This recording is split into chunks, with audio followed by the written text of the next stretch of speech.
time to talk 90 Day Fiancé the other way. Okay, so listen, you guys know I don't do too many recaps just because I actually find them really boring. It's better for me to report about how dysfunctional people's lives really are in real life than for me to recap a show. But I have to do this, guys. I have to. I was forced to recap the show.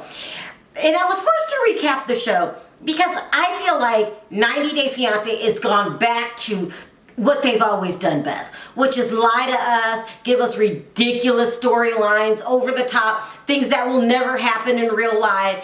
And it was just like a circus act last night. And I loved every single moment of it, okay? I'm here for the nonsense, people. I'm here for the nonsense. I mean, they are just getting ridiculous, dumb, and over the top.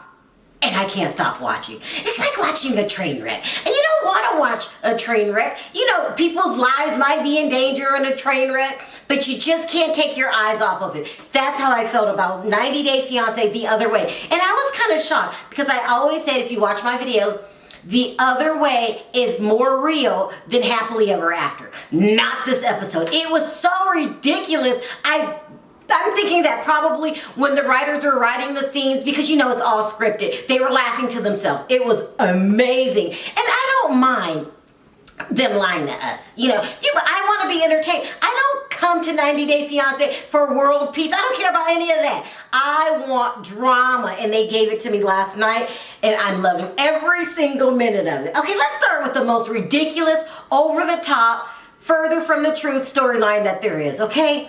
And that would be Brittany Banks and Yazan. Okay, first of all, I am so tired of Brittany, I can't even say it enough times. Like, I'm over her. Like, get rid of her. Fire her already. But last night's episode was really, really good. And it was really, really good in my opinion because Yazan's father finally told him, if you don't get rid of Brittany, I'm taking you out. Yes, people, out. Not like out on a date, like out, like this was your last day's breathing. Okay, guys?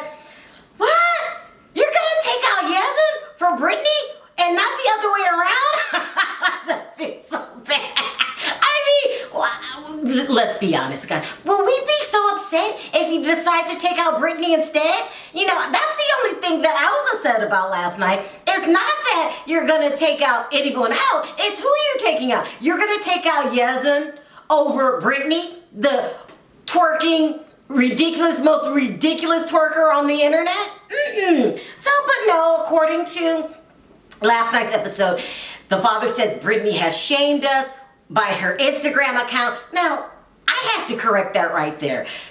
Shaming you? What about us Americans? We're ashamed of her too. You guys acting like we're proud of her. But he's only worried about him and his culture. Okay, they're ashamed of Brittany, and he's got to put it into it. And if Yazan doesn't end this relationship, he's taking him out. And according to Yazan, he tried to call and break up with her over the phone by yelling at her, saying that she doesn't understand him. And while I wasn't understanding much of what he was saying either. Yazan, you need an interpreter at this point. If you're going to be an arguing person, you have to do it where we understand what's going on. But at the end of the day, she said she wasn't going to go over there to be with him because he was being so ridiculous. From what I don't know, I think he was saying something about she's an embarrassment, but you know, his English is really, really bad. But I guess not bad enough to stop her from going over there. She decided to go anyway, and I'm hoping that the father doesn't change his plans, just modifies them. Instead of taking out Yazan, take out Brittany. Is that bad? It's so ridiculous. It's ridiculous. Next, there's Biniam and Ariela. During this episode, the baby, I can't remember the baby's name, Avi. Avi was supposed to get circumcised, and Ariela did not want him to get circumcised. She was crying every 5 minutes. This is my baby. Finally, Biniam had to convince her, like, he has to get this done. Do you want him to grow up and be with a woman, and she looks down there and be like, hey, you didn't get circumcised? No, I'm glad Biniam didn't listen to a word she had to say. He left her out while they circumcised the baby, and she cried every step of the way as if she was a 5-year-old. It was annoying, you guys. He's gonna be in so much pain. Ariela, shut up. Listen, this is what I'm thinking. Can anyone contact Yazan's dad, and possibly could he add Ariela's name to the list of people to get rid of? This woman is so annoying, guys. It's not even funny. As a matter of fact, I'm not going to waste my time even talking about her. That's what happened at last night's episode. She was one big crybaby. Now let's move on. Now let's talk about my favorite couple, Kenny and Armando. In this episode, they tried to get married and were denied. A lot of people were upset about this, but I look at it as a good thing. Okay, according to Mexican law, it is legal for them to get married, but the Constitution supersedes that law, so basically it's still making it illegal. Now, from what I'm gathering, people are saying that it is legal in the bigger cities, but it's the smaller cities that, not even cities, the smaller rural places that aren't as accepting. I'm looking at this as a good thing. If you guys think back, United States took a while before we made it legal everywhere, and I'm looking at this as they're going through the same thing that we went through. Eventually, I'm thinking it will be legal there. But in the meantime, you could see the hurt on their face, especially Kenny. He really looked disappointed. But you know, I hate that you guys have to be pioneers of the movement, but I'm thinking if people just keep pushing and moving forward, eventually it will be legal in Mexico. But that's just my opinion. We'll talk about it in the comment section. Now let's move on. Now let's move on to Sumit and Jenny. Now if you watch this channel, you know that I'm not down with these two. I don't agree with what they're doing. They're basically glorifying affairs, and I just don't like it. But in this episode, Sumit finally got his divorce and he was happy. Now, happy about what? What is he happy about, guys? Does he not realize that this is when real life kicks in?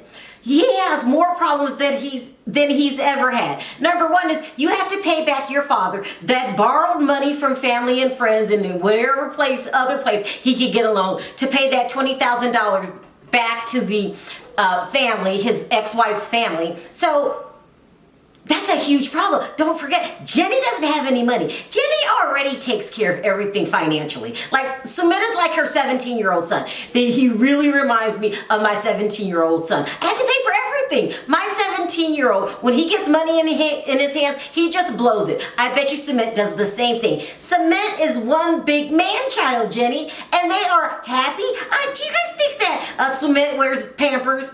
She might have to change his Pampers too. He is a child. He is old enough to be young enough to be her son that she has to take care of. And she is glorifying this relationship. You should have seen how they were acting when Sumit told her that the divorce was final. Yes, it's final. Yay! Okay, no, listen, this is when real life kicks in. And you're gonna realize that Sumit is lazy. Okay, he tried to get a job this episode with a attorney. No, it wasn't. With a friend of his. I can't remember what this friend does. But even the friend told him, well, no. And if I can't give you a job, it's not that much money. Sumit is going to have to work at the Indian version of McDonald's. Okay, because he's not well experienced. He doesn't have a trade or a craft or a specialty, something that he specializes in, like a doctor or something like.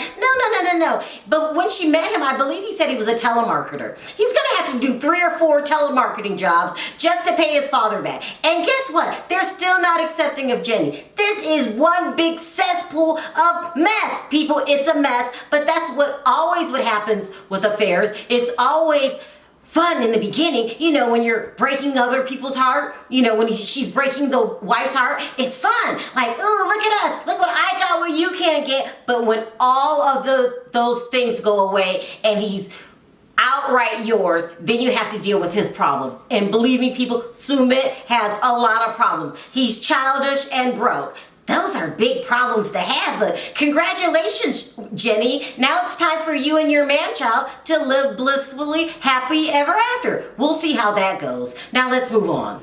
Next we have Devin and Jihoon. She found out that he likes to download pictures of naked women to his phone and she flipped out. Like, really? He's a man? That's the only thing I have to say about that. He's a man and no one's asking you if you have a vibrator under your bed or anything like that. I just really do think she made a big deal out of nothing. Let's move on.